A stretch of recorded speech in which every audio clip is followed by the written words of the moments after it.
Please consider supporting us by clicking on the like and subscribe buttons. Your support will be greatly appreciated. The politics of slavery in the United States. Racial slavery was so central to American politics and foreign policy, indeed to all issues involving power in the period between the Revolution and Civil War, that it would take a whole series of chapters or even a separate book to cover most of the ground. In this chapter, I will limit myself to a brief discussion of American foreign policy, the Missouri Crisis of 1819-21, the impact on America, and especially the South of Britain's emancipation of some 800,000 slaves, and then, since we have already touched on the Fugitive Slave Law of 1850, the issues dramatized by the Lincoln-Douglas debates of 1858, and the road to Southern secession. From the very start, America's foreign policy presupposed the national government's commitment to protect and support the South's peculiar institution, which was not yet peculiar or unusual when the United States demanded either compensation or the return of the thousands of slaves who had been freed and taken off by the British during the War of Independence and then the War of 1812. Such actions actually ran counter to Britain's own interests in maintaining and defending her own numerous slave colonies in the Caribbean. However, in the 1830s, when Britain was moving toward the abolition of slavery in 1834, and then so-called apprenticeship in 1838, serious ideological and legal conflicts exploded after British authorities in Bermuda and the Bahamas liberated slaves brought there by American ships that had run into heavy storms while sailing southward in the coastal slave trade. Southern leaders like Senator John C. Calhoun complained that British abolitionists had persuaded the government that natural law principles, as embodied in the Somerset case of 1772, could be extended across the sea, contrary to international law. The British refusal to pay compensation for escaped and seized slaves tied in with making Canada the destination of the Underground Railroad. A much more serious affair began on November 7, 1841, when a slave named Madison Washington led an armed rebellion on an American coastal ship, the Creole, en route from Virginia to America's leading slave market, New Orleans. The victorious blacks steered the ship into the British port of Nassau, where slavery had been abolished 7 years earlier. When the British authorities refused to return the blacks and validated their freedom, Secretary of State Daniel Webster sent an angry note to America's ambassador in England, even hinting war if the owners of the slaves were not compensated. In 1842, Southerners in the Senate expressed continuing fury. Even Webster, a Northerner, argued that Britain was bound to apply American law in determining the status of the persons on an American vessel under the U.S. flag. The Creole blacks, unlike the Amistad captives, who had been shipped to Cuba in violation of Spanish law and Anglo-Spanish treaties, were lawfully enslaved, but had been taken into the open sea where the laws of states might not apply. As tension rose, Britain and the United States finally agreed to submit the conflict to arbitration. In 1853, the umpire in an Anglo-American Claims Commission ruled in favor of Webster and the United States. Britain thus had to pay $110,330 to the American claimants.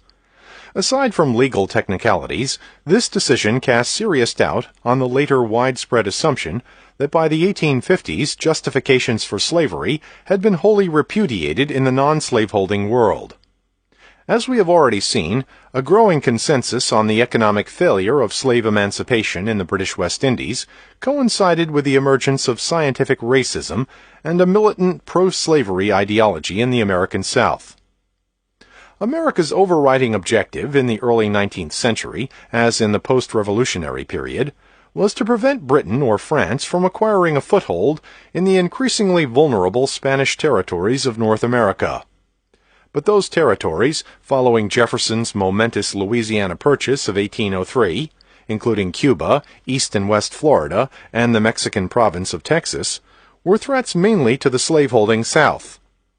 Many Southerners became so alarmed by the consequences of British emancipation in the Caribbean that they pictured a British seizure of Cuba, as well as the British use of black troops in an invasion of Florida and the Gulf states, all part of an overarching plan to destroy the slave societies with which the impoverished British colonies could no longer compete.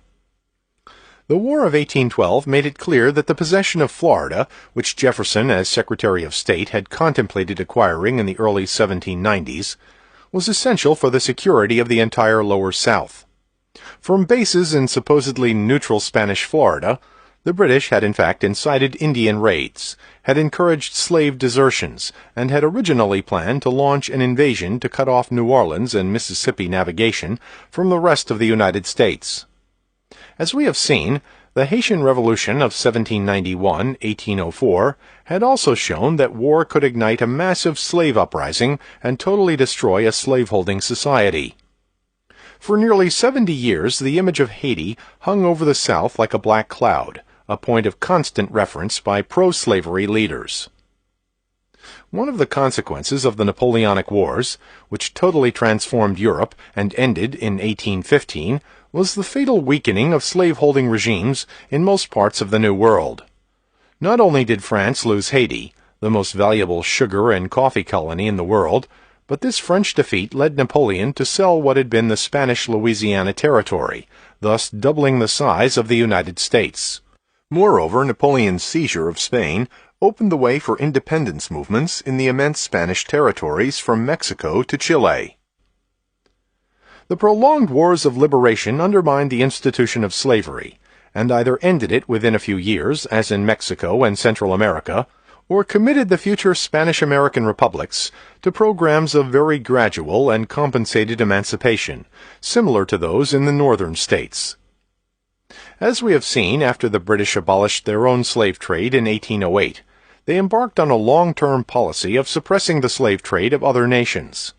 By 1823, when little remained of the former Spanish, Portuguese, and French New World empires, slavery was a declining institution except in Brazil, which became independent of Portugal in 1822, Cuba and Puerto Rico, still Spanish colonies, and of course the southern United States.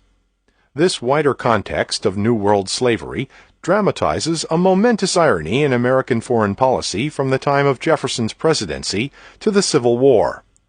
The extension of what Jefferson called an empire for liberty was also the extension of an empire for slavery, and thus a counterweight to the transatlantic forces that threatened to erode slavery throughout the hemisphere. In 1786, Jefferson claimed with some exaggeration that 2 years earlier he had sought in the Continental Congress to prevent the abominable crime of slavery from spreading itself over the new country, of the western territories south as well as north of the Ohio River, and that the fate of millions unborn hung on the vote of one man, but that heaven was silent in that awful moment.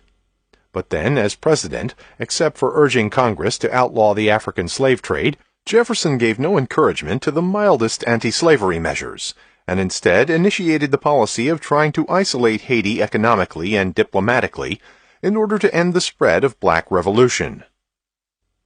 In 1820, in the midst of the Missouri crisis, and in response to Spain's delay in ratifying the Transcontinental Treaty of 1819, ceding East Florida to the United States, Jefferson, now retired and 77, privately assured President Monroe that with military force the United States could soon acquire not only East Florida, but also Cuba and Texas.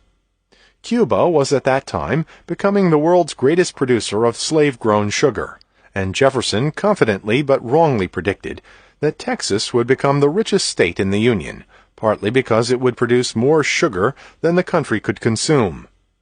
It is difficult to imagine that the sage of Monticello, who vehemently opposed what he perceived as a Federalist conspiracy to convert Missouri into a free state, was thinking of free labor in an American Cuba and Texas.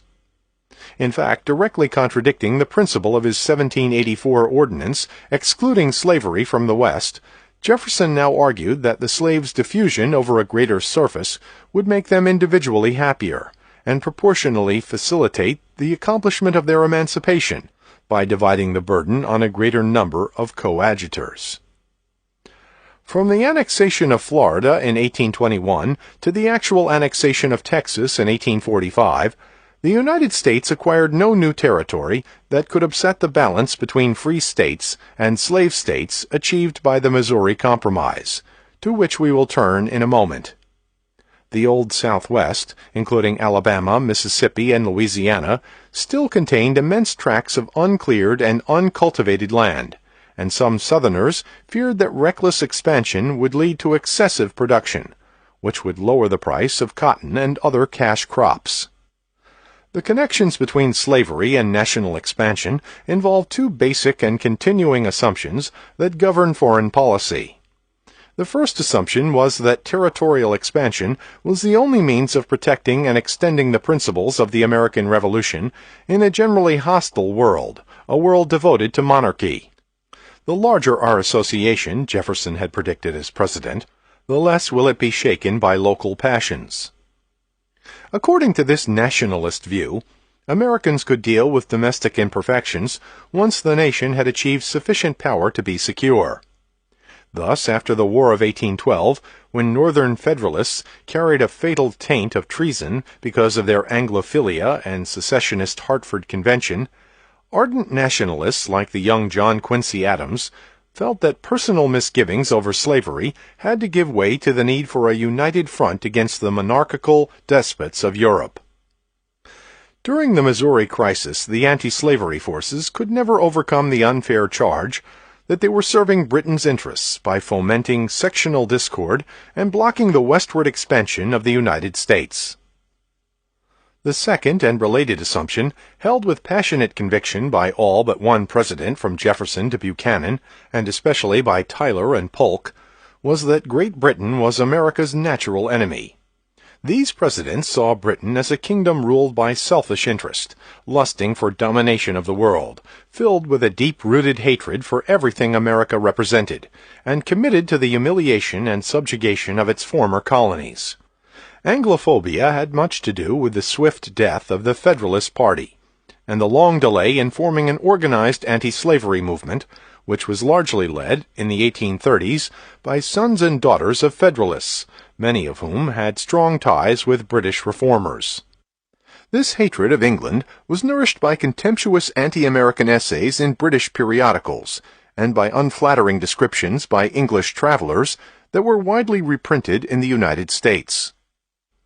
Even travelers who expressed admiration for many of America's accomplishments, such as religious toleration, continued to pounce upon the flagrant hypocrisy of defending slavery while celebrating the inalienable rights of man. Many Americans blamed Britain for the economic depressions of 1819 and 1837. Irish immigrants regarded the English as their hereditary enemies, and defenders of slavery pointed to England's tyrannical treatment of Ireland as proof that a supposed concern for black slaves was a false humanitarian facade. No American politician could risk even the suspicion of being an unintentional agent of British interests. It was thus an unhappy coincidence that in the 1820s, British interests veered increasingly toward anti-slavery, which many American leaders interpreted as a cloak for new forms of economic and ideological imperialism. As we have seen, Southern white unity centered on race. Southern society, except for a growing aristocracy in seaboard South Carolina, was dedicated to the ideal of equality of opportunity, as long as the ideal applied only to whites. The South also depended, economically, on a system of labor exploitation that was difficult to square with Republican and liberty-loving principles. Racial doctrine, the supposed innate inferiority of blacks, became the primary instrument for justifying the persistence of slavery, for rallying the support of non-slaveholding whites, for underscoring the dangers of freeing a people allegedly unprepared for freedom, and for defining the limits of dissent. Ironically, the more outspoken Northern friends of blacks and critics of racism tended to be aristocratic Federalists like Rufus King and James Hillhouse, who defended what they saw as a natural hierarchy of social orders or classes, wholly apart from race. In 1813, the free black vote in New York State was decisive in winning a Federalist gubernatorial victory. It was the supposedly egalitarian Republicans who often owed their national victories to the constitutional 3/5 representation for non-voting Southern slaves who pushed for the disenfranchisement of Northern free blacks. From the time of the Continental Congress, American leaders had recognized that a serious dispute over slavery could jeopardize their bold experiment in self-government. Beginning with the Constitutional Convention, even leaders with clashing ideologies saw the need for compromise. The historian Don Fehrenbacher has presented strong arguments for the position that the Constitution of 1787 was basically neutral and open-ended with respect to slavery. For example, despite a number of important protections for slavery, when the farmers substituted the words "such persons" for "slaves," they avoided official recognition of property rights in slaves, and at a time when British reformers assumed that abolition of the African slave trade would lead inevitably to the end of colonial slavery, the framers gave Congress the power to outlaw that slave trade in 20 years. Southern slaveholders would eventually express fury over the argument that slavery violated the constitutional guarantee to every state in this union of a republican form of government. And by the 1850s, many Southerners deeply regretted that the Constitution made no mention of slaves or slavery, and had apparently authorized Congress in 1820 to make engagement in the transatlantic slave trade a capital crime. Even though the American slave population increased at an unprecedented rate by natural means in the 1850s, there was a powerful movement in South Carolina and the Deep South to reopen the African trade. Yet the entire structure of national politics had been designed to prevent any faction from directly threatening Southern slaveholders and thereby subverting common national interests. That is one reason why we still have an electoral college to choose presidents and a relatively weak central government compared with other democratic nations. It is therefore not surprising that before 1819, slavery never became a truly central issue in national politics, except for the brief but furious Southern response in the first Congress of 1790 to two moderate anti-slavery petitions. Slavery was thus an issue that sat like an inactivated bomb in the minds of the foremost political leaders. The agreement to keep the bomb inactivated rested on two unwritten understandings: that the North would respect the property rights of Southern slaveholders, even though such property claims were not recognized in the Constitution, and that the South would recognize slavery as at least an abstract evil, stain, or blight that should be discouraged and eventually abolished whenever it became safe and practicable to do so. Changing circumstances, including the shifting balance of sectional economic and political power, eventually forced repeated challenges to these understandings. The challenges took the form of clashes in Congress, during which representatives from the Lower South repeatedly threatened to dissolve the Union and even hinted at the possibility of civil war.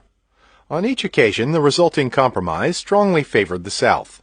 This political process demonstrated the Americans' remarkable ability to make pragmatic adjustments in the interest of national stability. Yet these successful compromises depended on the dangerous assumption that Southern threats of disunion would always be met by Northern concessions, and that most leaders of the Upper South, at least, remained committed to eventual abolition.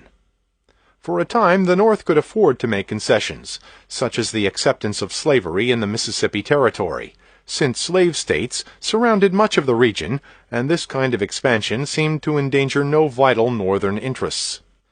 But after the Napoleonic Wars ended in 1815, humanitarian causes had increasing appeal in the North, and a significant number of Northerners expressed moral, racist, or patriotic misgivings over the westward expansion of slavery. Sooner or later, as Southerners like John Randolph predicted, these Northern anti-slavery sentiments might become strong enough to create new sectional parties. Even by 1820, as a result of rapid population growth in the North, the major slaveholding states held only 40% of the seats in the House of Representatives, a drop from 48% in 1790. Of course, in 1820, slavery was still in the process of being abolished in most Northern states.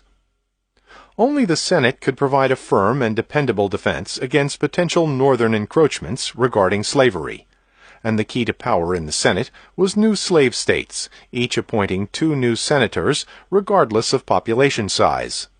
In the Senate, following the admission of Mississippi in 1817 and Alabama in 1819, 11 slave states balanced 11 free states. In addition to the desire to maintain Southern political power, Virginians in particular were concerned about racial demography when they increasingly advocated the diffusion of slavery into the broad and seemingly limitless West. In 1820, there were over 450,000 blacks in Virginia, or 7.6 blacks for every 10 whites. Even sincere opponents of slavery could not begin to tolerate the thought of such a high percentage of blacks in a free biracial society. Judge Spencer Roane no doubt expressed a nearly unanimous white fear when he told President Monroe that Virginians are averse to be dammed up in a land of slaves by the Eastern people. They believe that these people, i.e. Northerners, have no right to interfere in our concerns, nor to throw combustibles among us. They confide in you to resist the menaced restriction on the westward expansion of slavery, in whatever form it may approach you. Thus, when the Virginia Congressman Charles Fenton Mercer secured the law in 1820 to make participation in the African slave trade a crime punishable with death, he was hailed as the American Wilberforce, but his major intent was to prohibit the further entry of a people whom most white Virginians hoped would be taken or sold into the vast Southwest, including Missouri. And to a limited degree, diffusion worked. Despite the rapid natural increase of Virginia's black population, the ratio dropped from 7.65 per 10 whites in 1820 to 5.24 in 1860. The Missouri crisis erupted unexpectedly in February 1819, when the House of Representatives was considering a bill that would enable the people of Missouri, which had been part of the Louisiana Purchase and lay west of the Mississippi, to draft a constitution and be admitted as a slave state. Slaves already constituted nearly 1/6 of the territory's population. James Tallmadge, Jr., a New York Jeffersonian Republican, who was deeply religious, offered an amendment that prohibited the further introduction of slaves into Missouri and provided for the emancipation, at age 25, of all children of slaves born after Missouri's admission as a state. This moderate proposal was similar to the gradual emancipation measures that had been adopted earlier by states like New York and Connecticut. In 1820, New York had about the same number of slaves as Missouri, but in 1817, Tallmadge had helped to secure a law that would terminate all New York slavery in 10 years. After a prolonged and often ferocious debate, the House approved Tallmadge's amendment by an ominously sectional vote. The Senate, after equally violent debates, passed a Missouri statehood bill without any restrictions on slavery. The issue seemed hopelessly deadlocked, and while it took the press and Northern public many months to realize that the decision on Missouri really meant a referendum on the meaning of America, the congressional debates eventually sparked mass meetings and public demonstrations. Although Northern Republicans initiated and repeated the demand for restricting the spread of slavery, Virginia, the heart of Jeffersonian republicanism, took the lead in militancy, trying to arouse a generally apathetic South to a common peril. Sanctified figures like Jefferson and Madison conveyed the alarm that any attempt to exclude slavery from Missouri was a part of a Federalist conspiracy to create a sectional party and destroy the Union. The Missouri crisis was aggravated by a sense that understandings had been broken, veils torn off, and true and threatening motives exposed. The congressional debates rekindled the most divisive issues that had supposedly been settled in the Constitutional Convention, and thus raised the hypothetical question of disunion.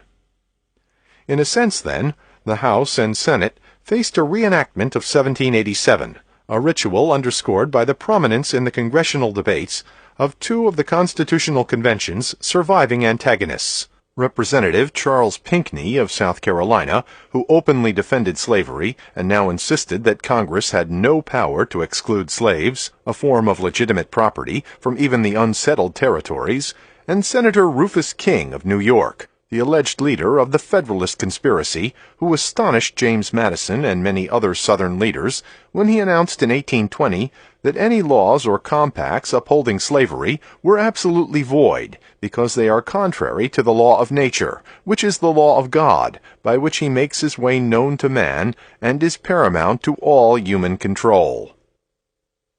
King, a foe of slavery, even when he participated as an eloquent speaker at age 22 in the Constitutional Convention, had long denounced the 3/5 compromise, which had given the South the additional votes needed to elect Jefferson and defeat numbers of Federalists. King voted to exclude slaves from Arkansas and strongly opposed any discrimination against black voters in New York's 1821 Constitutional Convention. But as a conservative, he inconsistently respected the rights of slaveholders in the existing states, and would never have thought of proposing immediate slave emancipation. Nevertheless, no British abolitionist leader had at that time impeached the legality of all slaveholding in the light of a higher law. King's words, well anticipated by a few works like Fillmore's Two Dialogues on the Man Trade, London, 1760, pointed the way toward Garrison and the radical anti-slavery movements of the future. Apart from these polarized voices from surviving founding fathers, it was a new generation of Northerners who had to reaffirm or reject the kind of compromises over slavery that had created the original Union. Like the founders, the Northern majority in Congress could do nothing about slavery in the existing states, but there had been an understood national policy, many Northerners believed, enshrined in the Northwest Ordinance and constitutional provision for ending slave imports, committing the government to restrict slavery in every feasible way. This understanding had seemingly been confirmed by repeated Southern statements that slavery was an evil imposed by Britain and inherited from the past. The North had accepted the original slave states' expectations that migrating slaveholders would not be barred from bringing their most valuable property, their slaves, into the territories south of the Ohio River and east of the Mississippi. But Missouri, part of the Louisiana Purchase and a gateway to the west, occupied the same latitudes as Illinois, Indiana, and Ohio, as well as Kentucky and Virginia. To allow slavery to become legally entrenched in Missouri might thus encourage its spread throughout the entire West, greatly harming both free labor and industry. Despite many divisions in the North, the Pennsylvania legislature unanimously adopted a resolution instructing its senators and congressmen to vote against the admission of any territory as a state, unless the region adopted the Talmadge Amendment. The legislatures of New York, New Jersey, and even Delaware took similar action. Many Northern leaders warned that the South was intent on spreading the evil or crime of slavery from the banks of the Mississippi to the shores of the Pacific. The sudden emergence of such unified demands for free soil anticipated the theme that finally mobilized the North in the 1850s and brought a new Republican Party to power. This gap in time of well over 30 years indicates the disastrous setback that resulted from the compromises reached in 1820 and 1821, and from the later rise of a two-party system based on North-South alliances. The strength of Northern opposition to admitting Missouri as a slave state might also raise questions about the off-putting rhetoric and ideological extremism of later Garrisonian abolitionism, which surely alienated many potential opponents of slavery. Virginians and some other Southerners had increasingly argued, as we have seen, that if slavery were diffused over a large geographical area, it would weaken as an institution, and the likelihood of slave uprisings would diminish, and, of course, the political power of slaveholding states would greatly increase. In 1820, Daniel Raymond, a prominent Northern political economist, gave the obvious reply: "Diffusion is about as effectual a remedy for slavery as it would be for the smallpox or the plague." We have already summarized a narrative that dramatically confirms this point with a vivid and appalling account of slavery in Missouri in the 1850s, as set forth in Melton A. McLaurin's Celia, a Slave, a True Story. Southerners were particularly outraged by the argument of Talmadge and other Northern congressmen that the constitutional guarantee to every state of a Republican form of government meant that Missouri could not be admitted as a slave state. This argument not only ignored the fact that slavery had flourished in the Roman and other republics, but implied that Virginia and the rest of the Southern states fell short of having a Republican form of government, and therefore would not be admissible to a new union. If this line of thinking prevailed, the Southern states would be reduced to a second-class status. If they accepted the Northern definition of a Republican form of government, They had no choice but to take steps toward abolishing slavery, like the northern states, or to face the punitive measures of an imperial authority. Meanwhile, as tempers and threats rose in the halls of government, Talmadge proclaimed, "Sir, if a dissolution of the Union must take place, let it be so. If civil war, which Southern gentlemen so much threaten, must come, I can only say, let it come. If blood is necessary to extinguish any fire which I have assisted to kindle, I can assure gentlemen, while I regret the necessity, I shall not forbear to contribute my mite. If I am doomed to fall, I shall at least have the painful consolation to believe that I fall, as a fragment, in the ruins of my country." Henry Clay, the Speaker of the House of Representatives, spoke at one point of returning to Kentucky and enlisting troops. He also told John Quincy Adams that he was certain that within 5 years the Union would divide into 3 distinct confederacies. But by finally exerting all the powers of his office and of his magnetic personality, Clay finally achieved a compromise. After much political maneuvering, a small minority of Northern congressmen agreed to drop the anti-slavery provision as a prerequisite for Missouri's statehood. Such Northerners with Southern principles would soon be known as dough-faces, and would be indispensable in strengthening the unity of what Don Fehrenbacher aptly terms the slave-holding republic.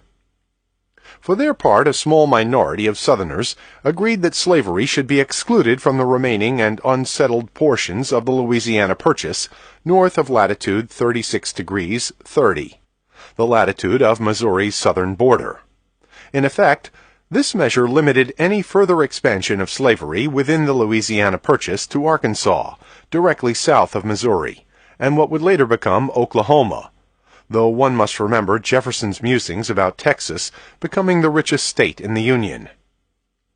Given the sectional balance of opposing majorities, the swing votes favoring these concessions were barely sufficient to carry the compromise.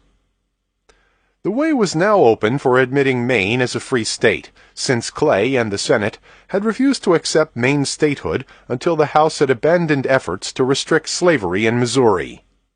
The press and legislatures of the North generally interpreted the Missouri Compromise as a crushing defeat for the North, a defeat made possible by the original 3/5 compromise. Much later, however, Northern anti-slavery forces would stalwartly defend the 36-degree 30 line of division, and pro-slavery forces would fight to repeal this crucial part of the Missouri Compromise, which was accomplished by the Kansas-Nebraska Act of 1854 and the Dred Scott decision of 1857, which denied Congress any power to restrict slavery in any of the national territories. In 1820, a new and clearly misinformed hope arose in the North that public pressure could force Missouri to adopt a constitution providing for a gradual emancipation. But the defiant Missourians drafted a constitution that prohibited the state legislature from emancipating slaves without the consent of their owners, and that also barred free blacks and mulattoes from even entering the state. This measure seemed to undermine the ideology of diffusion, and since free blacks had been recognized as citizens by some of the eastern states, this second provision, later adopted by such states as Iowa and Oregon, violated the constitutional guarantee that the citizens of each state shall be entitled to all privileges and immunities of citizens in the several states. Northern congressmen now stood firm in rejecting the Missouri Constitution and, in effect, the entire compromise. Representatives from northern New England eloquently defended the rights and citizenship of free blacks and mulattoes, but Charles Pinckney, who claimed that he had drafted the relevant second section of the 4th article of the Constitution, asserted that it was impossible even to think of such a thing as a black or colored citizen. Eventually, in 1821, Clay's skillful manipulation of committees produced a vaguely worded compromise prohibiting Missouri from discriminating against the citizens of other states, an abstract and obscure resolution that still left citizenship undefined. The Missouri legislature accepted the promise in such sarcastic and defiant language that the ire of the anti-slavery press was again aroused. In general, however, the country applauded Clay for saving the Union. But the Union would never be the same. In Southern eyes, the uninhibited debates on slavery had opened a Pandora's box of dangers.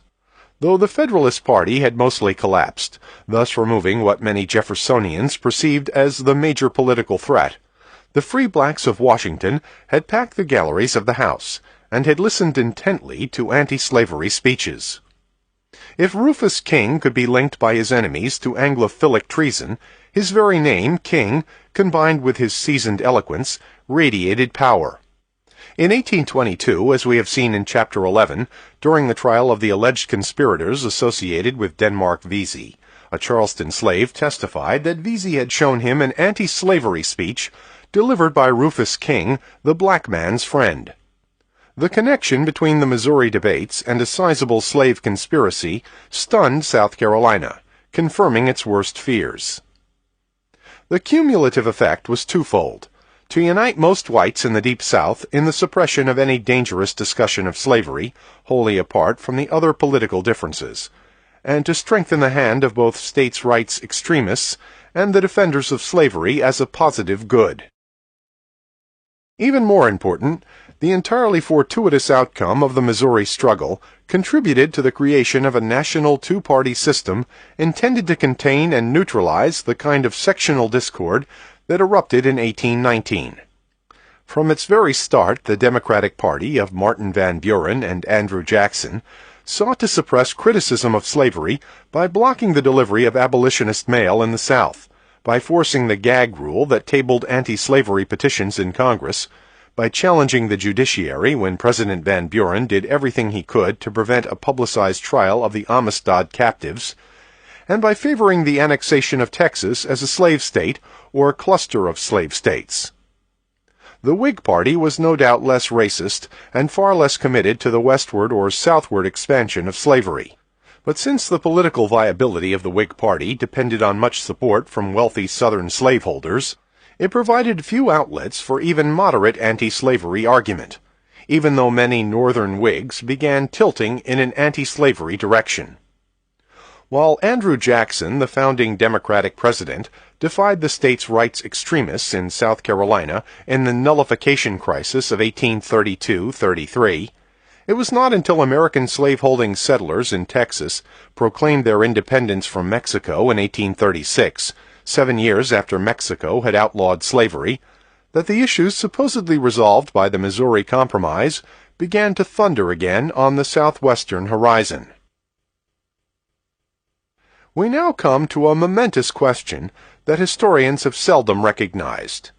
From 1789 to 1861, slaveholding Southerners dominated the federal government and played a central part in the nation's economic growth. Slaveholding Southern presidents governed the nation for roughly 50 of the 72 years between the inaugurations of Presidents Washington and Lincoln. Most of the Northern presidents eagerly catered to Southern pro-slavery policies, as did the U.S. Senate, the Supreme Court, and the two-party political system. Every Northern businessman knew that Southern slave-grown cotton was by far the largest American export, which paid for imports of everything from iron to textiles.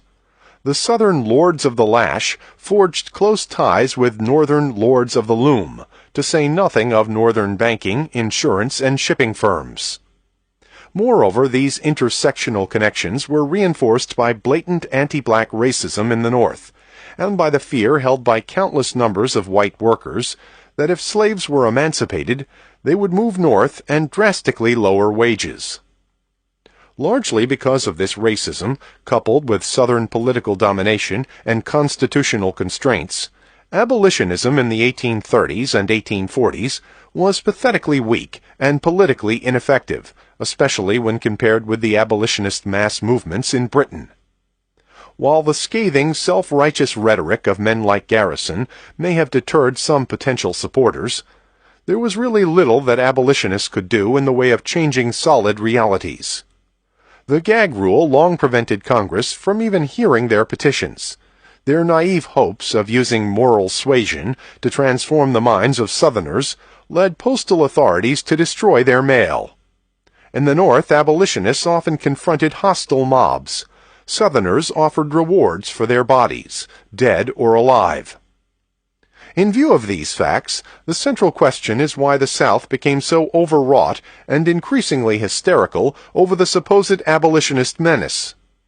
Why did Southern officials keep threatening disunion and escalate a series of counterproductive demands on the North, culminating with an unconditional federal sanction of slavery in the Western territories when they had the continuing support of Northern dough-face politicians and had long governed the nation?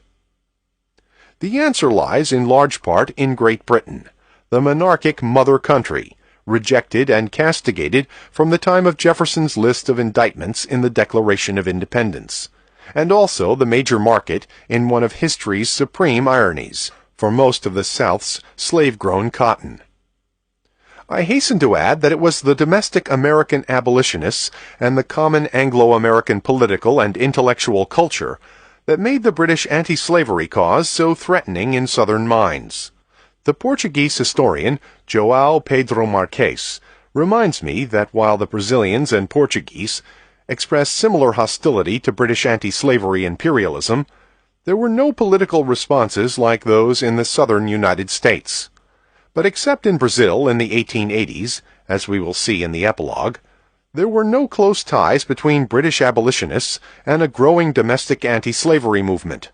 And as Stephen Mitten has recently shown, by 1843, Southern leaders were beginning to suspect that as a result of the failure of Britain's great experiment of West Indian emancipation, Britain had strong economic motives to protect its own colonies by undermining slavery in the rest of the New World. By 1861, one Southern woman could write to her cousin in England arguing that the British West Indies had provided the South with a window for 27 years, a window for viewing the total disaster of slave emancipation when British abolitionists won their way. By watching the British since 1834, she added, the South had learned that only resistance, even the resistance of war, could prevent a West Indian-like collapse into social and economic ruin. Even in the 1820s, a few South Carolina planters or publicists like James Robert Turnbull, who had been educated in London and had served on the special court in 1822 for the trial of the Denmark Vesey conspirators, scrutinized the emerging British anti-slavery movement, a new phenomenon in the world.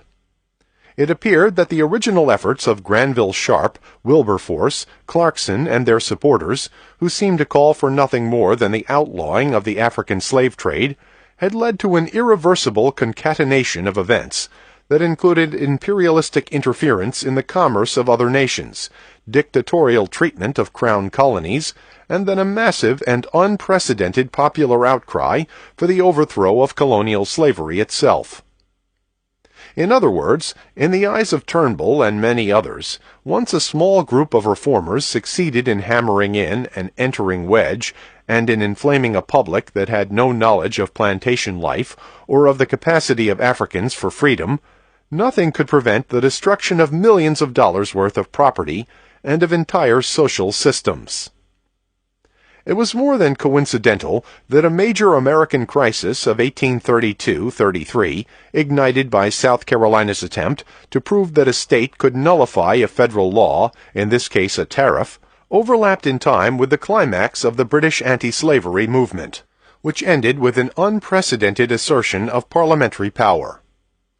Jamaican planters and merchants, who did futilely threaten secession, would have given anything to be able to nullify the Emancipation Act of 1833.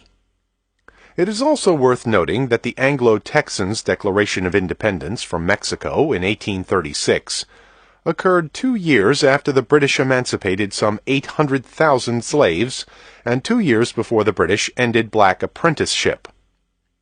These events soon became closely related, since the British feared with some reason that a slaveholding Texas republic could quickly become a vast new market for slaves transported from Africa. When it became clear that the immediate annexation of Texas by the United States was not politically expedient, Britain secretly informed Texan leaders that slave trade prohibition would be the price for any treaty with Texas or mediation with Mexico. Indeed, By 1843, Britain's Foreign Secretary, Lord Aberdeen, tried to sound out Mexico on a proposal linking recognition of Texan independence with slave emancipation. As we briefly noted in Chapter 12, Aberdeen went further in seeming to confirm the worst Southern fantasies when he privately acknowledged that Great Britain desires, and is constantly exerting herself to procure, the general abolition of slavery throughout the world. As Secretary of State, John C. Calhoun was able to publicize this statement as evidence of a British plot to destroy the Union. He also lectured the British on the blessings of black slavery as opposed to British factory labor. During the 1830s and 1840s, Britain and America veered toward war a number of times as a result of disputes over the Canadian border, the slave ship Caroline, America's annexation of Texas, and conflicts over the boundaries of territory in the Pacific Northwest. After President John Tyler secured Texas annexation in 1845, his expansionist successor, James K. Polk, was careful to settle the Oregon boundary issue before provoking the Mexican War. But this continuing tension enabled Southern leaders to keep alive memories of the Anglophilic and traitorous Hartford Convention of 1814-15, whose leaders had included such early radical abolitionists as Theodore Dwight. The fantasy that American abolitionists were in effect agents of a British conspiracy received some credence from Garrison's publicized trip to Britain in 1833 in search of funds and support, from the arrival in New England of British anti-slavery agitators like George Thompson, and from the attendance at the 1840 World's Anti-Slavery Convention in London of a handful of American male and female abolitionists. One should note that American abolitionists and literary figures like Ralph Waldo Emerson did their best to honor and celebrate the August 1st anniversaries of British slave emancipation. They also circulated positive accounts of the consequences of freeing West Indian slaves. But it was not until the 1850s that a more political brand of American anti-slavery began to pull free from the British stigma. In late September 1833, South Carolinians received news that on August 29th, the British Parliament had actually passed the monumental Emancipation Bill, to take effect on August 1st, 1834. Many Southerners expected an almost immediate Black Revolution, as presaged by the Great Jamaican Slave Revolt of 1831. Robert Monroe Harrison, America's consul in Kingston, Jamaica, had experienced this revolt and wrote to Secretary of State John Forsyth, a fellow pro-slavery Southerner, that Forsyth should imagine the feelings of the friends and relatives of murdered husbands who had had their secret parts cut off and placed in the mouths of their wives and daughters, who themselves were afterward violated in the most cruel manner. When no news arrived of black insurrections, even as years passed, Southern leaders and commentators concentrated their attention on other negative results. The unwillingness of blacks to work on plantations, at least on the larger islands, where enough land was available for subsistence agriculture, on the resulting plummet in sugar production and land values, on the alleged increase in crime and racial hostility, and on Britain's desperate efforts to find alternative plantation labor, first in Africa and the United States, and then in India. The historian Stephen Heath Mitten has identified an important turning point in August 1843 when the British minister Edward Fox met in Washington with Secretary of State Abel P. Upshur to convey the conservative Peel Ministry's startling proposal to pay the transportation costs for American free blacks to migrate to the British West Indies, where they would become free workers under contract. Fox admitted that the British colonies were suffering severely in their productive industry from a dearth of agricultural laborers. Mitten argues that up to this point Upshur and even Calhoun, who following Upshur's death in February 1844 would succeed him as Secretary of State, believed that British emancipation had been an economic success, as supposedly proved in 1840 by the testimony of the respected British Quaker abolitionist Joseph John Gurney. As one would expect, Upshur, an ardently pro-slavery Virginian, rejected Fox's proposal on grounds of states' rights, and also because he could not imagine allowing a British-directed recruiting effort, as Mitten puts it, reaching deep into the South, especially at a time when British policy had already given rise to the Underground Railroad to Canada.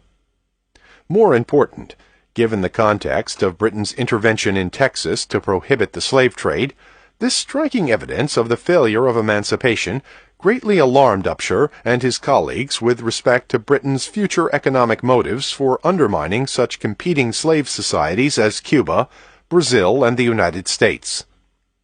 Upshur ordered Robert Monroe Harrison to present a comprehensive report on the result of the Great Experiment in Jamaica. Harrison replied with detailed and surprisingly diverse conclusions from 8 respondents. But his own, most memorably phrased, was that England has ruined her own colonies, and like an unchaste female, wishes to see other countries, where slavery exists, in a similar state. He also predicted that Jamaica will therefore be ultimately abandoned, and become like San Domingo. Understandably, Upshur stepped up his own efforts to promote the annexation of Texas, confiding to Calhoun that Britain was determined to abolish slavery throughout the American continent, and had formulated its plans for Texas with that purpose in mind.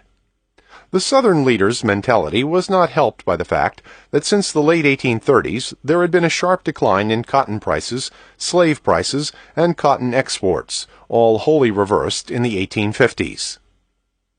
As abolitionists tried to counter the depressing reports of economic failure, especially following the end of apprenticeship, Abel Upshur's State Department released Harrison's statistics claiming that by 1843 the price of freeholds in Jamaica had declined by half. Coffee and sugar production had declined by as much as 50%, and some large plantations were worth less than 10% of their pre-emancipation value. Since most Southern writers were convinced that this economic disaster was predictable, as well as being an enormous boon for competitive slaveholders in Cuba, in parts of the South, and in Brazil, the question of Britain's motives became central. As we have seen in Chapter 12, there was much disillusion in Britain itself. Duff Green, the influential editor of the U.S. Telegraph and a close friend of John C. Calhoun, contended that British philanthropy was a mere screen for British industrialists and East India interests, groups convinced that free laborers would consume more British produce, and that populous India would become Britain's major consumer market. If the British had any genuine humanitarian concerns, Green asked, why did they continue to brutalize and starve Ireland? Niles' Weekly Register also pointed to the British neglect of starving naked whites in Ireland, while great sums were being raised to free and teach religion to West India Negroes. Writing at length to America's minister to France, Secretary of State Calhoun acknowledged that Britain had initially acted on humanitarian motives, assuming that tropical products could be produced more cheaply by free African and East Indian labor than by slaves. West Indian emancipation had been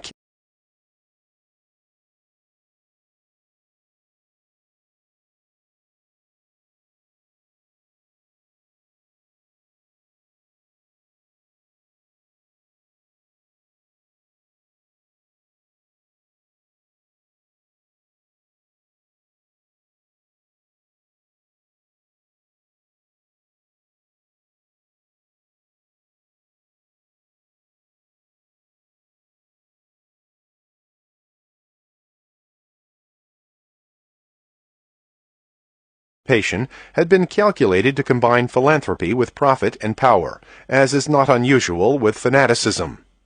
But this experiment had proved to be catastrophic.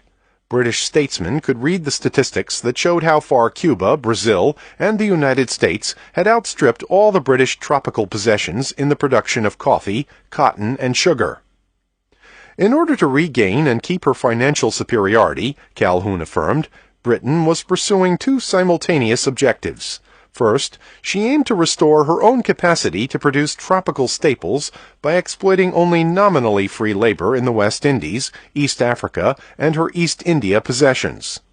But this capital investment could never succeed unless Britain also destroyed the rival slave societies that have refused to follow her suicidal policy, and that could therefore keep the prices of tropical staples so low as to prevent their cultivation with profit in the possessions of Great Britain by what she is pleased to call free labor. Britain's increasing reliance on the importation of Indian hill coolies after an ocean passage of some 131 days to the West Indies seemed to lend support to the arguments of people like Calhoun and Duff Green. The Southern press was especially elated when the London Times not only supported coolie labor in a series of editorials in 1857, but proclaimed that slave emancipation had been a colossal failure, destroying immense amounts of property and degrading Negroes still lower than they had been as slaves. Southern papers gleefully reprinted the Times's demand that abolitionist fanatics go to the British West Indies and view the Negro in his idleness, his pride, his ingratitude, contemptuously sneering at the industry of that race which made him free, and then come home and teach other fanatics. While some British and Northern writers praised the peacefulness, Christianization, and desire for education exhibited by the former slaves, many previous advocates of emancipation had assumed that the freed people would continue to work with even higher productivity on plantations, and were thus unprepared for the reports of economic decline, subsistence agriculture, and local markets. For former slaves, however, nothing could be more important than freeing especially their women from constant heavy field labor under the threat of the lash. The South's increasing fixation on British abolitionism and the declining economy of Haiti and the British Caribbean helps to explain the Southerners' paranoid, disproportionate response to critics in the North. For those convinced that abolitionism was a British-sponsored crusade to destroy American society and transform the South into another Haiti, it was only a short step to contemplate disunion, and even to accept Leonidas Spratt's global mission of founding a slave republic based on the revival of the African slave trade. According to the Charleston editor Spratt, restrictions on the slave trade, or on the further expansion of the Southern plantation system, necessarily implied that slavery itself was wrong, and had historically served to isolate the South, sap its morale, and retard its economic and political growth. Since Britain had made slave trade abolition into a kind of totem symbolizing legitimate commercial power, there was a certain brilliance in throwing off all restraints and violating civilization's most pious taboo. Manisha Sinha has shown that the movement in the Deep South to legitimate and reopen the slave trade was much more powerful and widely accepted than most historians have assumed. For some Southerners who saw themselves besieged by an ideologically hostile world, defending the slave trade became a self-vindicating ritual that would test the integrity of their cause as well as the expected opportunism of capitalist nations that could not survive without cotton, and whose tenderness for human rights, as Spratt put it, did not prevent them from crushing India, Algeria, and Poland, or from tolerating the trade in white Circassian slaves to the markets of Constantinople. Despite this defiance of Britain, once the Southern states had seceded, they had to face reality. The Confederacy's war for independence would depend in good part on gaining the recognition of Great Britain. It was surely for that reason that the Confederate Constitution nullified any possible reopening of the African slave trade while guaranteeing, unlike the Constitution of 1787, the permanent legality and security of racial slavery. Nevertheless, the overreaction of Southern extremists had made it much easier for moderate Northerners to rally in a political campaign against the so-called slave power, a homegrown tyranny that threatened the very survival of democracy in America.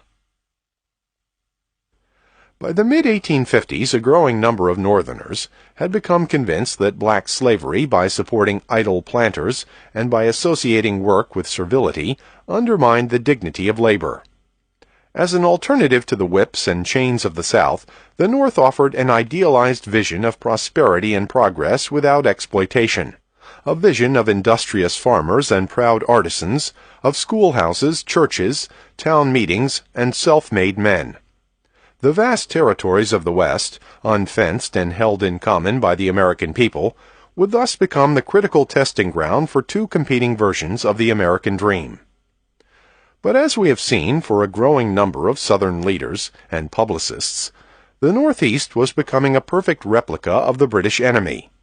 Britain, these Southerners believed, had first exploited its own slave colonies, then ruined them under the influence of misguided humanitarianism, and had finally used anti-slavery as a mask of righteousness in assuming commercial and ideological domination of the world. And the industrializing Northeast, like England, was now employing millions of wage earners, most of them immigrants, was developing vast and squalid urban centers, and was gaining mastery over what Southern agrarians saw as the corrupting sources of credit and investment capital. Unless Dixie made its stand, it would therefore share the fate of the exploited, debt-ridden, and ravaged West Indies. If the South were deprived of land and labor for expansion, if its boundaries were pushed back from the West and the Gulf of Mexico as well as from the North, it would then be subjected by a tyrannical government not only to slave emancipation, but to amalgamation, or the horror of race mixing. Of course, as abolitionists made clear, the large numbers of light-skinned mulattoes in the South proved that slavery itself encouraged racial mixture through the sexual exploitation of slave women. By the stormy 1850s, the largest Protestant churches, which had been among the few national organizations that bridged North and South, had divided along sectional lines, in effect aggravating sectional discord.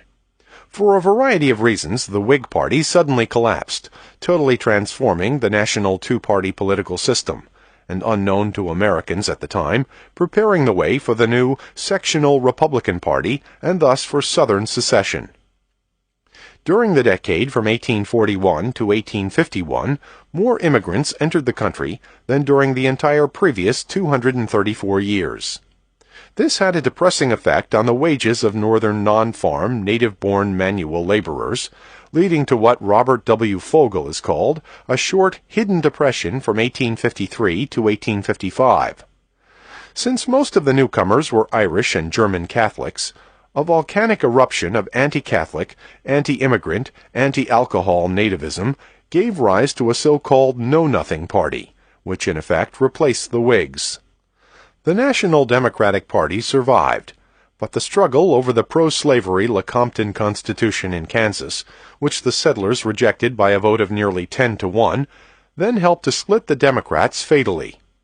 Although the Democratic Party had always given the South disproportionate access to national power, this access depended on maintaining or winning the support of Northern allies. As the number of such dough-face allies began to dwindle, they were partly replaced by the conversion of Southern Whigs to Southern Democrats. Thus, as the Democratic Party became far more Southern in character, there were fewer restraints on attempts to test the party loyalty of Northern Democrats and to adopt an openly pro-slavery program. The Lecompton Constitution and the Dred Scott decision were the critical tests imposed on Northern Democrats. In response to the Dred Scott decision of 1857, both the South and President Buchanan were jubilant.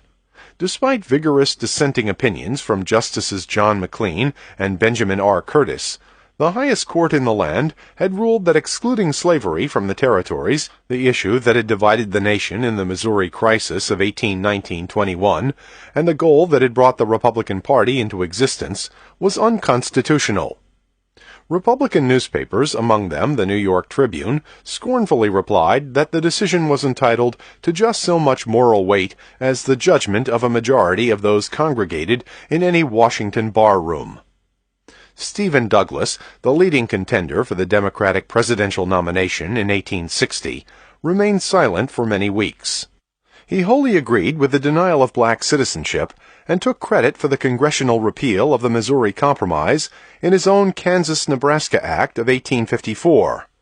Yet his relations with Buchanan and the South were already strained, and he knew that his future career hinged on finding a way to reconcile the Southern version of limited popular sovereignty, embodied in the Dred Scott decision, with his own constituents' demand for genuine self-determination.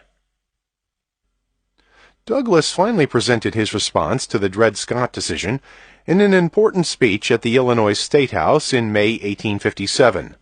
He argued that the constitutional right to take slaves into a territory was a worthless right unless it was sustained, protected, and enforced by police regulations and local legislation.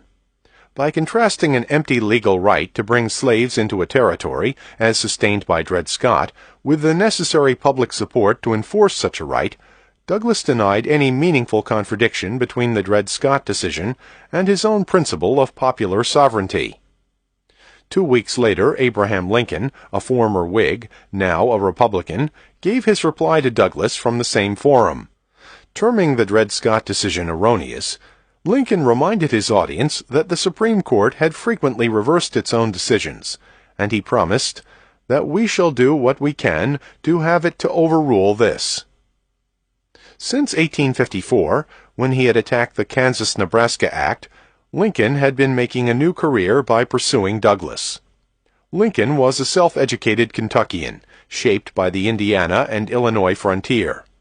In moral and cultural outlook, however, he was not far from the stereotyped New Englander. He abstained from alcohol, revered the idea of self-improvement, dreamed of America's technological and moral progress, and condemned slavery as a moral and political evil. He told a Chicago audience in 1858, "I have always hated slavery, I think as much as any abolitionist. I have always hated it, but I have always been quiet about it until this new era of the introduction of the Nebraska Bill began. I always believed that everybody was against it, and that it was in course of ultimate extinction." The Kansas-Nebraska Act, which allowed voters to accept slavery in territories like Kansas, taught Lincoln that men like Douglas did not care whether slavery was voted down or voted up. It also allowed him to exercise his magnificent talents as a debater and stump speaker, talents that had already distinguished him as a frontier lawyer, a state legislator, and an attorney and lobbyist for the Illinois Central Railroad and other corporations. Lincoln's humor, his homespun sayings, and his unaffected self-assurance all diverted attention from his extraordinary ability to grasp the central point of a controversy and to compress an argument into its clearest and most striking form. In 1856, after a period of watchful waiting, Lincoln played an important part in the belated organization of the Illinois Republican Party. 2 years later, the Republican State Convention unanimously nominated him to run for Douglas's Senate seat. The Lincoln-Douglas contest was unprecedented in both form and substance. At the time, senators were elected by state legislatures. Only after 1913, with the adoption of the 17th Amendment, did the direct popular election of senators begin, and no party convention had ever nominated a candidate. In an acceptance speech on June 16, 1858, Lincoln concisely and eloquently stated the arguments he would present directly to the people, appealing for a Republican legislature that would then be committed to elect him to the Senate. Since Douglas had unexpectedly rejected the pro-slavery Lecompton Constitution and had joined the Republicans in fighting it, Lincoln needed to persuade the electorate that Douglas's own crusade for popular sovereignty had rekindled the agitation over slavery and led directly to the Dred Scott decision and the Lecompton Constitution. According to Lincoln, Douglas's moral indifference to slavery disqualified him as a leader who could stand firm against the slave power. For Lincoln was wholly convinced that the conflict over slavery would continue until a crisis had been reached and passed. As he said in his famous House Divided speech, "A house divided against itself cannot stand. I believe this government cannot endure permanently half slave and half free. I do not expect the Union to be dissolved. I do not expect the House to fall, but I do expect it will cease to be divided. It will become all one thing, or all the other. Either the opponents of slavery will arrest the further spread of it, and place it where the public mind shall rest in the belief that it is in course of ultimate extinction, or its advocates will push it forward, till it shall become alike lawful in all the states, old as well as new, north as well as south. Have we no tendency to the latter condition?" The House Divided speech signified a turning point in American political history. Lincoln stated that expediency and an ethical neutrality toward slavery had undermined the founders' expectation that slavery was in course of ultimate extinction. If the North continued to make compromises and failed to defend a boundary of clear principle, the South was certain to dictate a second Dred Scott decision, depriving every state of the power to discriminate against slave property. In Lincoln's view, Douglas's Kansas-Nebraska Act had been part of a master plan or conspiracy, which Lincoln compared to a piece of machinery that had been designed to legalize slavery step by step throughout the United States. In asserting that the people were to be left perfectly free, subject only to the Constitution, Douglas had provided an exactly fitted niche for the Dred Scott decision to afterwards come in and declare the perfect freedom of the people to be just no freedom at all. Lincoln was not an abolitionist or a radical of any kind. He was convinced that prohibiting the further spread of slavery would be sufficient to condemn it to ultimate extinction, a belief shared by many Southern leaders.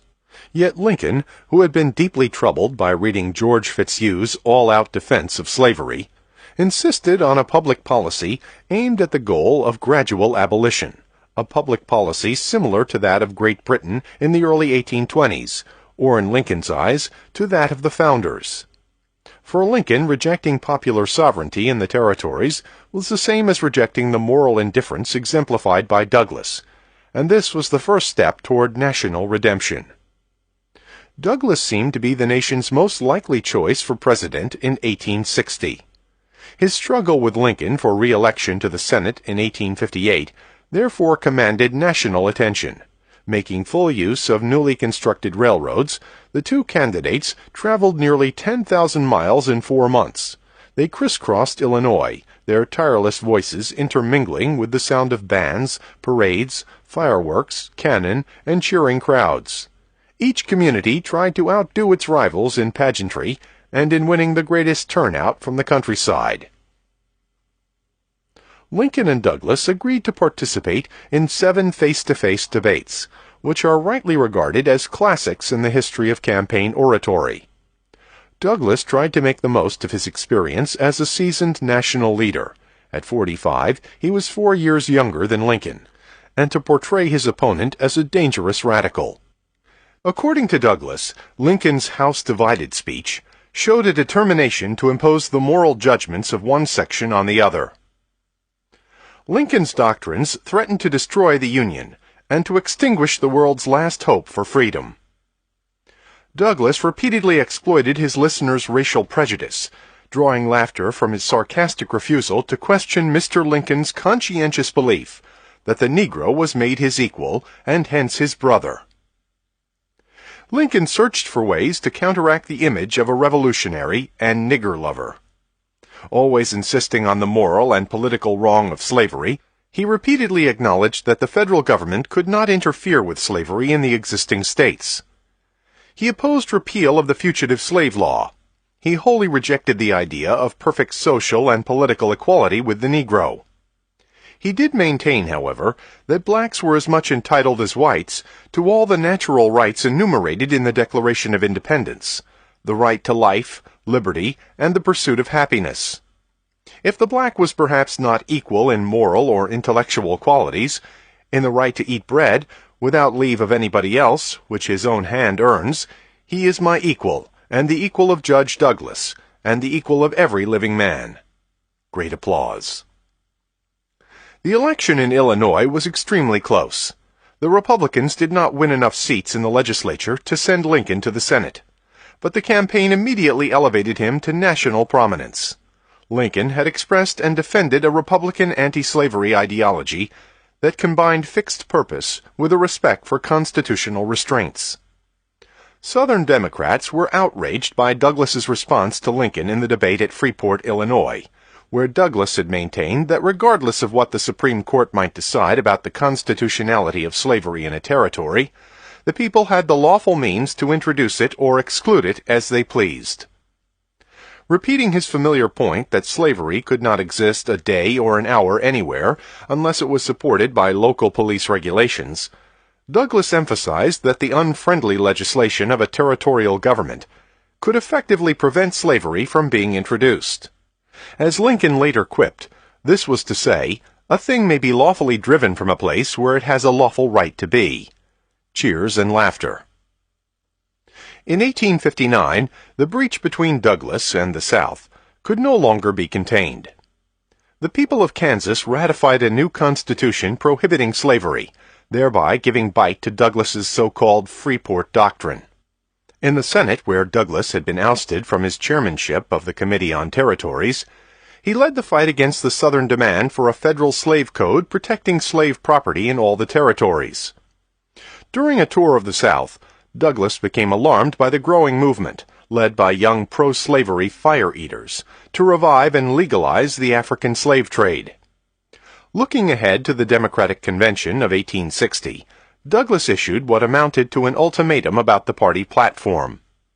Northern Democrats, he insisted, would not allow the party to be used as a means for reviving the African slave trade, securing a federal slave code, or pursuing any of the other new objectives of Southern extremists. Douglas warned the South that Northerners would not retreat from defending genuine popular sovereignty, even though popular sovereignty was clearly running against the interests of the South. By 1860, a multitude of previously separate fears, aspirations, and factional interests had become polarized into opposing visions of America's heritage and destiny.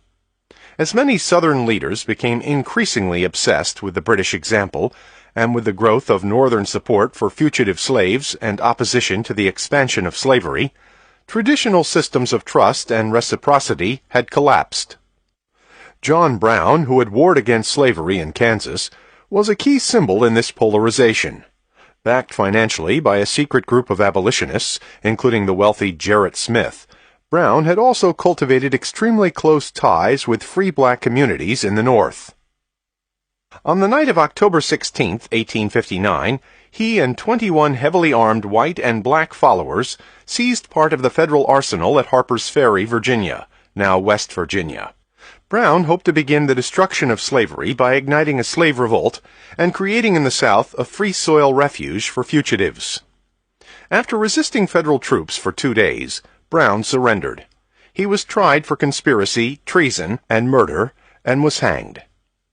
For most Southerners, he epitomized the nightmare of radical abolitionists igniting a Haitian-like slave revolution. During his trial, Brown claimed to have acted under the higher law of the New Testament.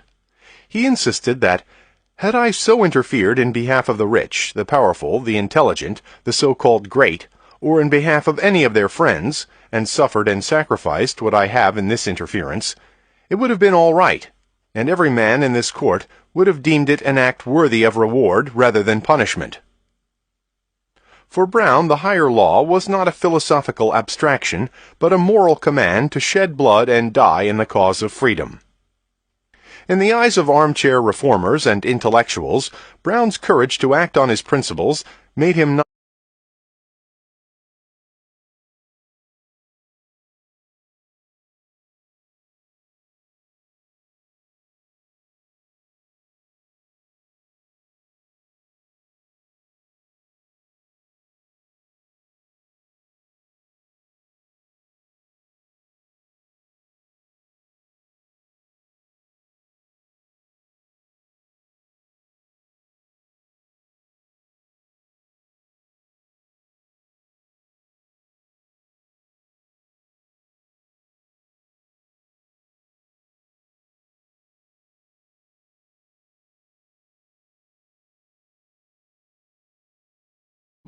made him not only a revered martyr, but also a symbol of all that America lacked. Democratic editors and politicians, however, saw Brown's criminal violence as the direct result of the irresponsible preaching of William H. Seward and other so-called black Republicans. The Democratic New York Herald reprinted Seward's speech on the irrepressible conflict between slave and free states alongside news accounts from Harper's Ferry. Many Southerners came to the stunned realization that Brown's raid could not be dismissed as the folly of a madman, since it had supposedly revealed the secret will of much of the North.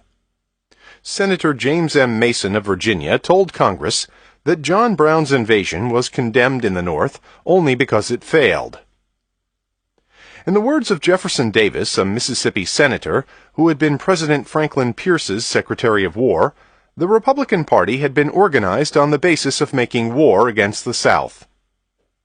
Ironically, both the Republicans and the Southern extremists agreed that slavery must expand under national sanction if it were to survive for a longer period of time, though some modern economists have argued that in view of the amount of uncultivated land in the existing slave states, there was no pressing need for territorial expansion.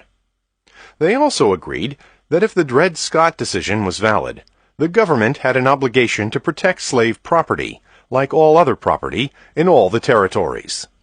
Above all, both the Republicans and the Southern extremists rejected popular sovereignty as Stephen Douglas had defined it. For Southerners, the Constitution prohibited either Congress or a territorial legislature from depriving a settler of his slave property. For the Republicans, the Constitution gave Congress both the duty and the power to prevent the spread of an institution that deprived human beings of their inalienable right to freedom. Because these positions were irreconcilable, the Northern Democrats held the only keys to possible compromise in the presidential election of 1860. But like the Republicans, the Douglas Democrats had drawn their own firm limits against further concessions to Southern extremists. Early in 1860, Senator Jefferson Davis challenged those limits by persuading the Senate Democratic caucus to adopt a set of resolutions committing the federal government to protect slavery in the territories. For Davis and other leaders from the Deep South, a federal slave code was the logical extension of the Dred Scott decision. They also agreed that the forthcoming Democratic platform must uphold the principle of federal protection of slave property.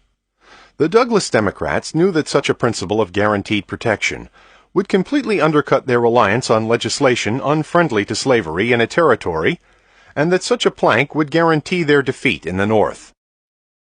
Beginning in April 1860, the Democratic Party became fatally divided and destroyed itself as a national force. During a series of complex events, delegates from the Lower South seceded from the party and adopted an extreme pro-slavery platform. They nominated Vice President John C. Breckinridge of Kentucky for the presidency. The surviving Northern Democrats remained loyal to popular sovereignty, however it might be modified in practice by the Dred Scott decision, and nominated Douglas. Meanwhile, the division of the Democrats had given the Republicans greater flexibility in nominating a candidate. In 1858, Douglas had portrayed Lincoln as a flaming abolitionist, and the South had accepted this image. To the North, however, Lincoln appeared more moderate and less controversial than the better-known Senator William Seward of New York.